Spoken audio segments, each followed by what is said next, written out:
Hi, this is Kendra from Pencil and Pigment, and today I wanted to talk about the Uni Posca pens. Now, I only own two. I have them, they are a fine tip because I work smaller, because I do such a large quantity of art. These are 0.7 millimeters. These are the pen type. I got these from Blick. I will link everything I'm using in the description box down below, and I'm going to doodle while we talk. So I wanted to talk a little bit about these pens because I think they're absolutely fascinating. But to do that, we kind of need to go back in time, and we need to talk about who actually owns Posca. So Posca is owned by the Mitsubishi Pencil Company Limited, and this company was founded in Tokyo by a gentleman by the name of Noriko Masaki in 1887. And he obviously started with pencils. I have one. I used it all up. It is absolutely lovely and soft. So if you're thinking about a Mitsubishi Uni pencil, highly recommend. Highly recommend. So it wasn't until they created their first ballpoint pen in 1959 and their first mechanical pencil in 1961. In 1979, they developed their first uniball sort of Signo type pen, the roller pen. In 1983, Posca was created. So Posca's been around for a bit. I was 3 years old when the pens were created. I don't remember it. These are a water-based pen paint marker, and initially it launched with only 22 colors. They have more. They have more now, but initially that's what they started with.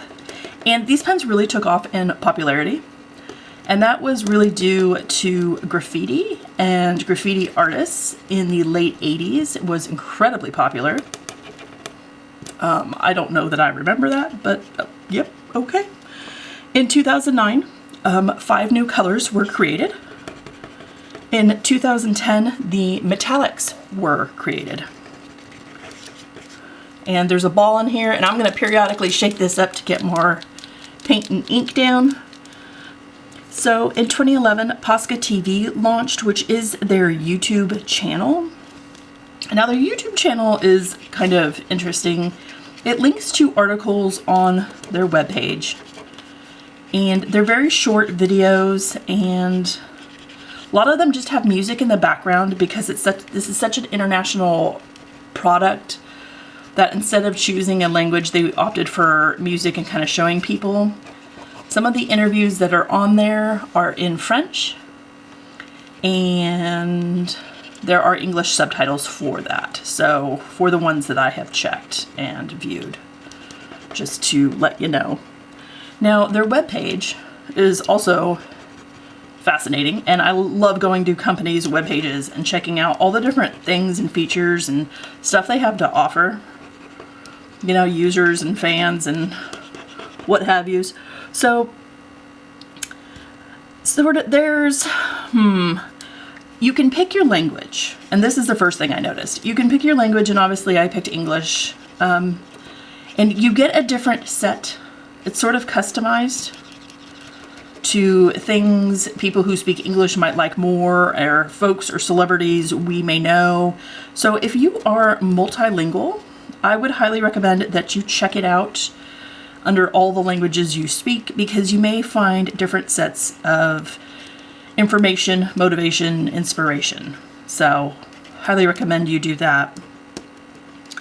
So now Posca is up to 66 colors, and that includes 8 metallics, 6 fluorescent, 8 glitter. We will get into the pros and cons of that venture in a bit. They have 36 colored pencils that are oil and wax based. I don't own them or have ever used them. I will find a creator on this platform that has, and I will link those videos in the description box. They have 24 oil wax pastels, which is also interesting to note, under the Posca name and line. So under their community tab, it is a very rich source of inspiration.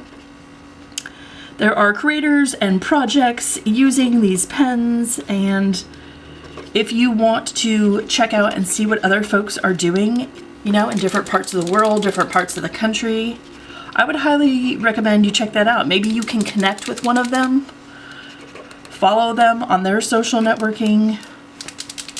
We will get this to come out, I promise. And yeah, that could be a lot of fun. So they have a hints and tips, which can be very motivating. They show all the different surfaces you can create on. So if you ever wondered like what would be an interesting pen for creating on skateboards, maybe Posca, as long as you're not running out of ink like I am.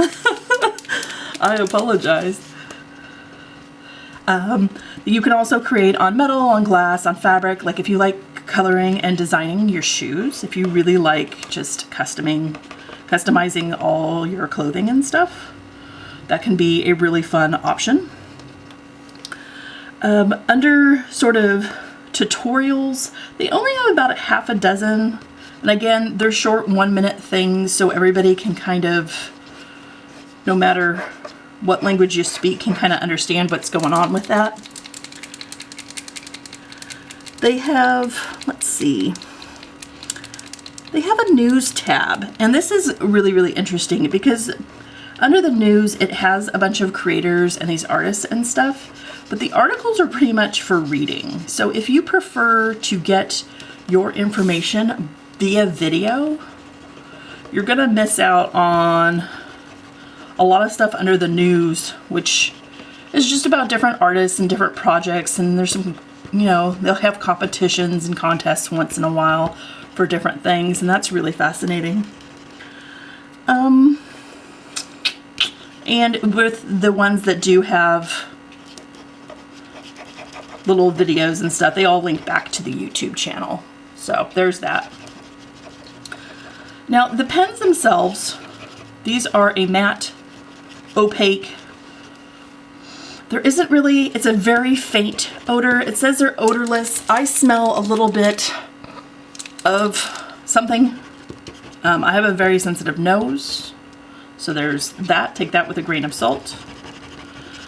That you can mix them, you can layer them. When you put them down and they're not dry, they are water soluble, which is great.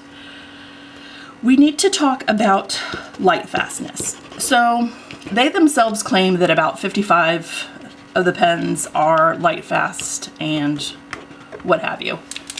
So the metallics are not light fast. The fluorescent are not light fast. They're great, they're a fun pen. They'd be great for print reproduction products, for creating in your sketchbook.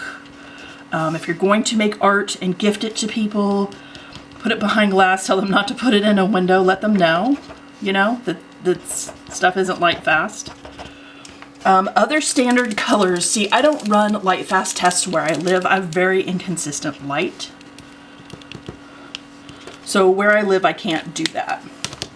But there's a lovely creator by the name of Kimberly Crick, and she has tons and tons of light, and she has ran light fastness tests on the basic color line. And in doing so, the red, the pink, let's see, what else do we have here? Orange and brown aren't very light fast. So I would say if you love this product and you create, you gift with this, or you do commissions with this, definitely run your own light fast tests and see what you have and what you're coming up with, because that's definitely something to note and be aware of with this product. If you can. If you don't have sunlight, if you have sunlight issues like we do where I live, I will link her webpage and you can check out what she's done. She's done a lot of work on light fastness testing, which is just a great help to creators and artists like myself. So yeah, here's my little tiger. Here he is. I hope you enjoyed this video. I hope you have an absolutely wonderful day, and I will talk to you tomorrow. Bye.